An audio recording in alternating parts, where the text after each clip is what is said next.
The very next month, the first shots were fired at Fort Sumter, South Carolina, after 7 southern states seceded from the Union.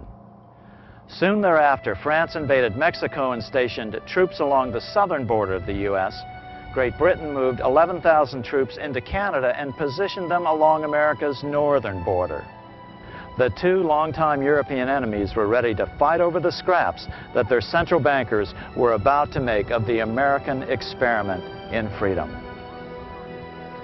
Lincoln was in a classic double bind. No matter what he did, he was being forced into a war by the hidden hands behind the financial curtain. He agonized over the fate of the Union, sensing it was only through the strength of union that the financial powerhouses of Europe could be held at bay. In 1861, Lincoln went to New York to apply for the necessary war loans from what he hoped were patriotic American bankers. But the bankers saw him coming and knew that the plan was to split the country in two. And so there was a high probability that Lincoln's government would default on any loans. Consequently, they demanded an interest rate of as much as 36%. Lincoln returned to Washington depressed. Then Lincoln came up with the most brilliant idea of his presidency.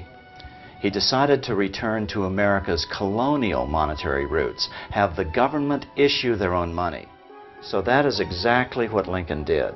From 1862 to 1865, he printed $450 million of the new bills, which he called U.S. notes.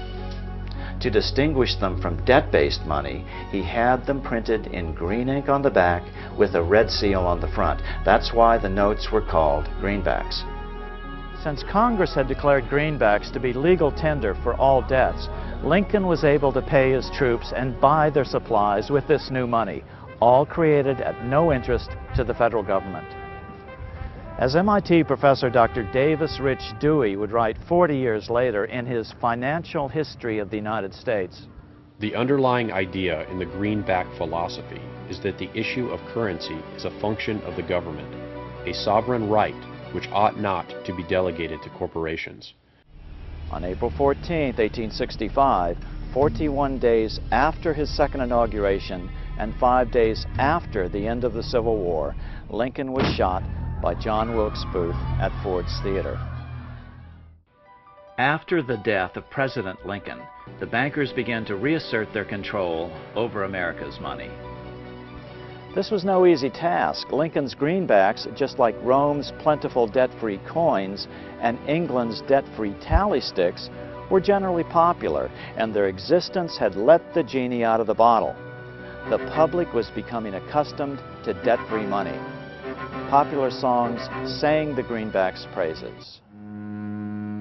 On April 12, 1866, Congress passed the Contraction Act, authorizing the Secretary of the Treasury to begin to retire the greenbacks in circulation and to contract the money supply. Authors Ted Thorne and Richard Warner explained the results of the money contraction in their book on the subject, The Truth in Money Book. The hard times which occurred after the Civil War could have been avoided if the greenback legislation had continued as President Lincoln had intended. Instead, there were a series of money panics, what we call recessions, which put pressure on Congress to enact legislation to place the banking system under centralized control. In 1866, there was $1.8 billion in currency in circulation in the United States, about $50.46 per capita. In 1867 alone, $500 million was removed from the U.S. money supply. 10 years later, in 1876, America's money supply was reduced to only $600 million. In other words, 2/3 of America's money had been called in by the bankers. Incredibly, only $14.60 per capita remained in circulation. What's so important about how money was withdrawn from the U.S. money supply? Because this is the real cause of depressions, deliberate manipulations of the money supply by big bankers to get what they want politically. The very thing King Henry was trying to put a stop to when he created tally sticks in 1100 AD. 10 years later, the money supply had been further reduced to only $400 million, even though the population had boomed. The result was that only $6.67 per capita remained in circulation, an 84% decline in just 20 years. The people suffered terribly in a protracted, severe depression. Now let's put these percentage figures into perspective. On January 28, 2009, the world's business and government leaders met in Davos, Switzerland at the annual World Economic Forum, which they optimistically titled "Shaping the Post-Crisis World," as though someone had already fixed the problem.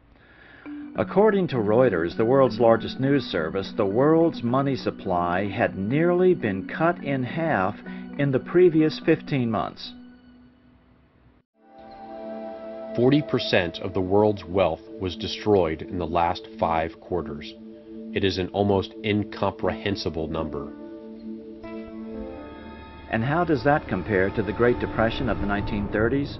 According to Nobel Prize-winning economist Milton Friedman, the Depression was caused by the Fed refusing to halt a deflation of 33% of the nation's money between 1929 and 1933. The drastic decline in the stock of money and the occurrence of a banking panic of unprecedented severity did not reflect the absence of power on the part of the Federal Reserve System to prevent them. In retrospect, the contraction could almost certainly have been prevented and the stock of money kept from declining or, indeed, increased to any desired extent. In other words, by January of 2009, the world's money supply had been contracted more than that which caused the Great Depression in America in the 1930s. Some believe the economic crisis that began in 2008 is still being completely manipulated by the big banks. But it is more likely that their debt money system has finally spiraled out of even their control. In 2008 and 2009, nations poured unprecedented money into the system to prevent its collapse. At the very least, unprecedented inflation will surely follow. After Lincoln's death, the big bankers began returning America to the yellow brick road of financial serfdom. But first, they had to get rid of the silver slippers. But the bankers were not done bringing post-Civil War America to its knees. They wanted to take all silver money out of the system and make only gold be money. The Bank of England wanted America's money in their control, and what better way to achieve that than mandating a gold-only money system? The next year, Congress passed the Coinage Act of 1873, and the minting of silver dollars abruptly stopped. Newspapers derided the act as the crime of '73. Everybody knew about it. The average American hated it. Demonetizing silver made money even more scarce. It put the bankers, who were the primary holders of gold, in even greater control of America. It's been a puzzle to a lot of economic historians, this obsession with keeping the amount of currency so strictly limited. It didn't seem to comport with the expanding economy of the time. You have this rapidly expanding economy. You have immigration that in part's fueling it. You have westward expansion. You have new industries, new technologies. And yet you have a restricted money supply, which makes it increasingly difficult for people to engage in consumption and purchases and other types of economic activity. By 1873, L. Frank Baum was just 17 years old, but he was already publishing a local newspaper in his hometown of Chittenango, New York. By 1877, the nation was in an uproar over the hated crime of '73. Riots broke out from Pittsburgh to Chicago. The torches of starving vandals lit up the sky. The bankers huddled to decide on their next move. They decided to hang tough.